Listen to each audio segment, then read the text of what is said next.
Can you share a bit more how Akili Travel began and what inspired you to create a brand that feels more like a personal curator of experiences than a travel agency? Yeah, so first of all, thank you, Nicole, for the invitation to this podcast. It's a pleasure. How I came with this idea for Akili Travel, to be honest, is the idea came during COVID. During COVID, I was like that doing my brainstorming. I was working in a hotel opening in Comoros Island, and I was just before that in Tanzania, and I was like, how can we try to change the way of people to see Africa? And I worked during all COVID, contacting a lot of hotels, agency in Africa to see how we can create a synergy and work together to showcase the beauty of Africa at a fair price. Because I saw a lot of agency all over the world with prices that sometimes was unfair or sometimes that they were making more money than the local that they offer the service. And so, okay, let's try to work all together, create this synergy. And I came with this idea of Akili Travel. And from COVID, so we work hand by hand with local community and clients all around the world to bring these services. Modern agency, I prefer to say, offer experience because each experience are totally different. We try to do everything tailor made because you normally, like I said, normal agency offers same packages to all people. Of course, you have some agency that they do tailor made program. The measure or the add value that we have is to work with a local community at the fair price. Really try to work hand by hand with them and growing all together. Amazing. And that fair pricing is honesty, I think, in the travel Totally. industry. It's transparency and it builds trust. What's the one element of guest experience you are most passionate about protecting or perfecting in every journey you design? Eyes on details. Eyes on detail that sometimes guests don't say. Just maybe talking with a guest or exchanging email, you can feel sometimes that he will like more something that other. So try to catch the no words to make the experience unique. And also when I say eyes on details, maybe like upon arrival, a small detail of the country. For example, we have people traveling to Kenya or Comoros, having a local present that upon arrival they feel welcome and not with this commercial view, but more the exchange of culture view that they see that you pay for a cultural experience more than, oh, I pay for my safari or my experience and that's it. Try all the time to go beyond and far beyond of any request. Of course. And we call it conscious traveling. I think people, even if they can afford to pay thousands of dollars to experience spaces, after COVID, I think everybody has become a little bit more grounded, more humble around things. So they're driving more into the truth of things. They want to experience the local experience. They want to experience the real things. So you mentioned wanting to create truly personalized experiences for your clients. How do you balance high touch human service with the increasing role of technology? So that's quite a good question because, to be honest, I was little bit like, I will not say afraid about the AI and all technology, but more like a human connection. Then at the end, it's a more important, and I guess in our sector, hospitality and tourism, human touch, it's the most important. But it's true that the AI and technology can help you to give and offer better services. For example, when you collect data that you know, for example, that your guests coming from, example, US, we like more one type of services than others. So at the end, collecting data help you to improve the experience and giving a better human service. Amazing. And, in the world of luxury travel or post COVID, that all of us, we've been using technology. We had to use technology more than other times. So we got used to using screens and the mobile phone more than anything else. So in the world of luxury travel and post COVID, guests now expect communication to be instant, intuitive, and deeply personal.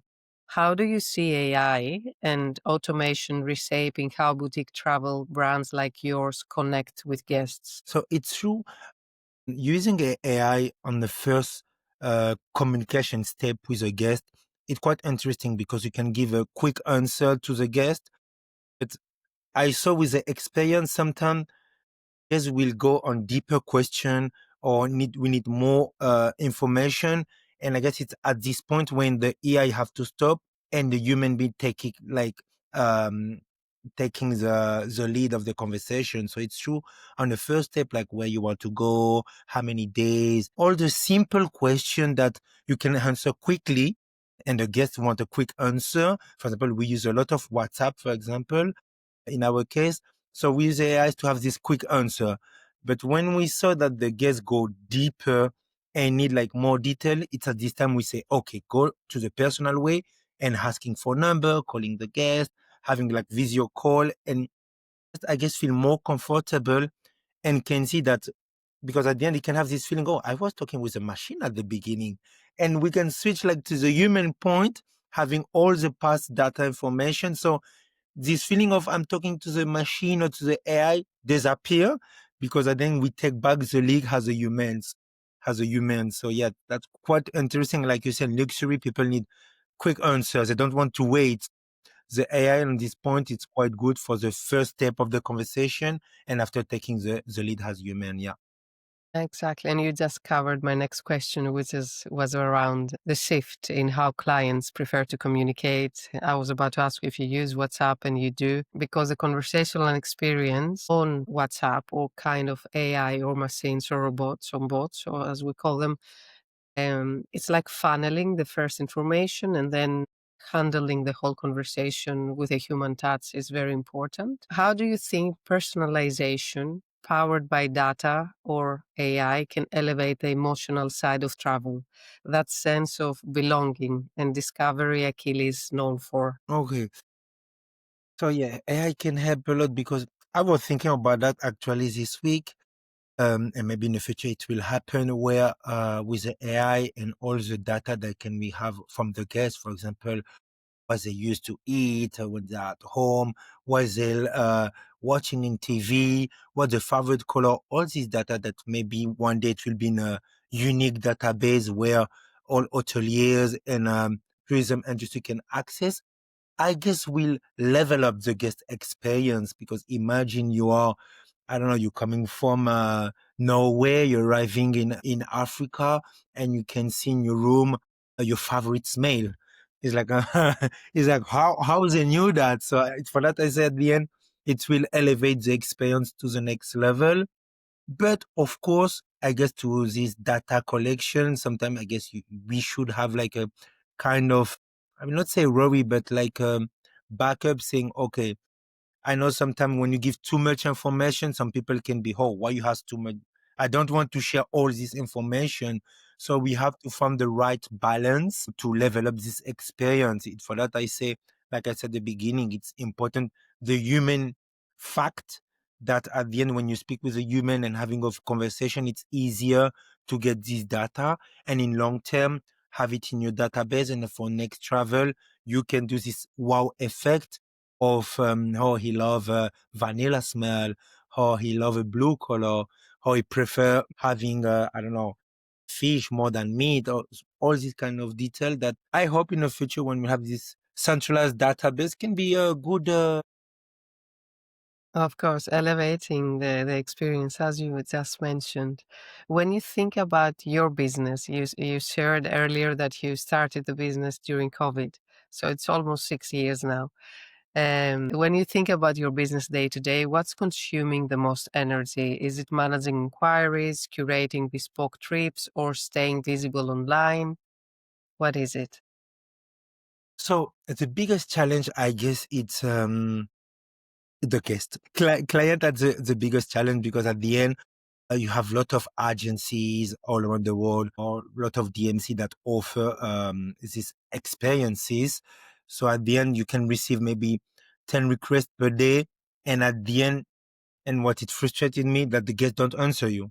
Even that, oh yeah, I don't want anymore or I'm not interested. So you need to do a follow up to the guest. So at the end, it's like you ask me for something, please answer me. I'm not interested anymore. And we move forward because after you have team sending us a guest email, and sometimes I guess for guests, it can be bother you that why is it text me or email me 5 times? Why I'm not answering? So in fact, the more challenge it's a guest.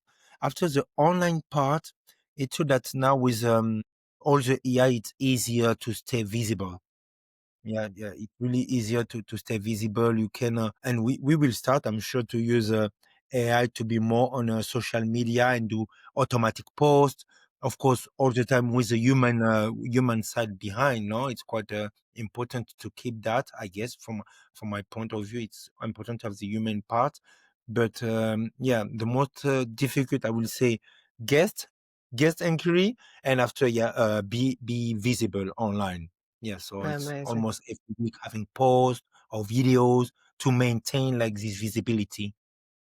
Oh, the content creation, which is amazing and it's helpful. Giving sometimes it gives some businesses inspiration, but definitely, as you mentioned, the human eye can catch things in a different way as of the content and can protect the tone, the look and feel a brand has more than the machines or computers, as we call them. So, if you had a magic wand and could fix just one thing that's holding your business back from scaling more easily, what would that be? Wow. Only one. Yeah, I will say guest. Please answer inquiries. Okay, okay. But more seriously, I will say yes.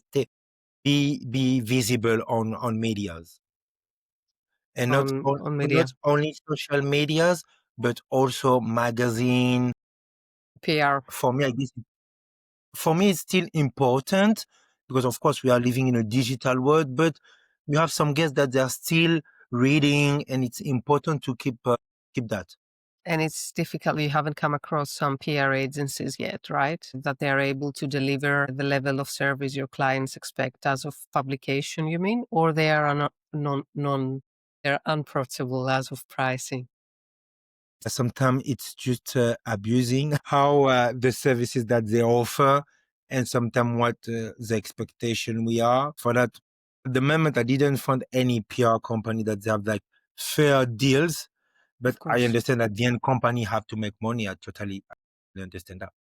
Of course. Sometimes, if they are truly honest, they will never promise you something that I will put you there on this magazine unless they work for this magazine and there is an exchange of service. We've recently had a Vogue editor talking to us, and we will be posting the podcast, which we have used in the past for a lot of properties that we're working. And we've hosted here and has written articles for quite a few properties in Europe.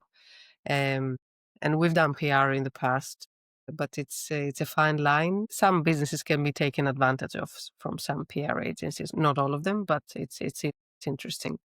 Let's talk about the future goals and vision. Let's imagine it's a year from now that core challenge we discussed, or the guest, or the visibility is completely resolved.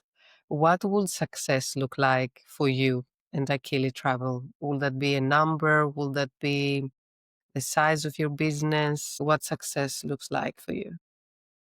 What the success look like for me, to be honest, it will be all our social activity that we have, because as you know, we support schools in Comoros and in Tanzania. The success will be that all our projects that we are doing, Akili Travel, will help of this project to success. They offer better education to children in Tanzania, putting more and better material for the school that we have for people with discapacity in Comoros Island.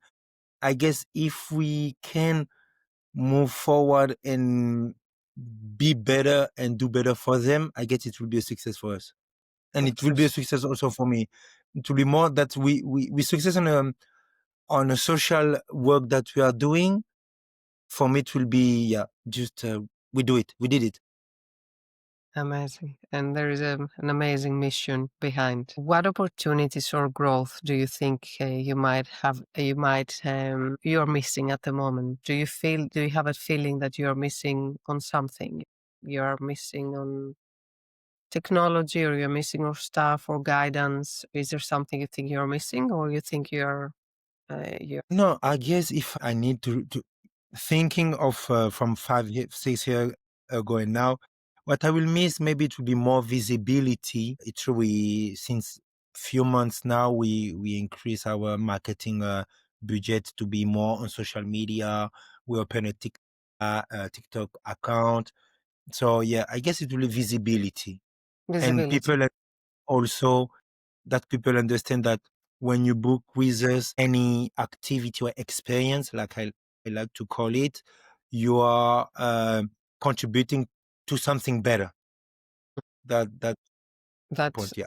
that's amazing. That's a mission behind, and there should be a strategy around. Do you do your marketing in-house, or you have an external agency? How do you work for No, that? we do it in house. We do it in house. In-house.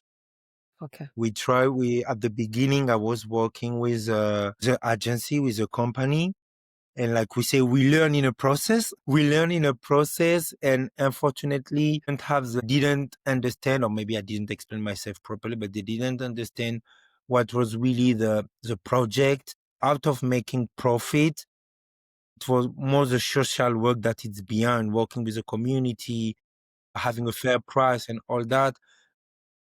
The vision that they have, it was more to now we need to make more money, more that. I said, yes, of course, we have to make money, not in back of some others. So of course, and So that's why I I keep prefer to, repeating, your mission yeah. is So amazing. if for that we take it, but our own with I have also people working with me that they're helping me on that. Behind me, I have people. I'm just the face, but I have people on my back that they support me and they are with me. I'm really happy that the last 6 months we increase our visibility, and we increase also all the leads that we receive. Yeah. Of course. And targeted leads, now with AI, it's easier than ever, as long as somebody knows and trusts the right systems and methods that they're proven. Because the other thing that is tricky, everybody has become an expert nowadays, but it's very unique to find someone that has experience from sales, marketing, technology people, and the industry, which is very unique industry, the travel industry. People that they are, as you say, people that they're designing trips, people that they are, it's a beautiful network of people. And I think the right approach, and when your message is crystal clear, your why is very big, as that's why we wanted to have a chat with you. It was amazing to have you here.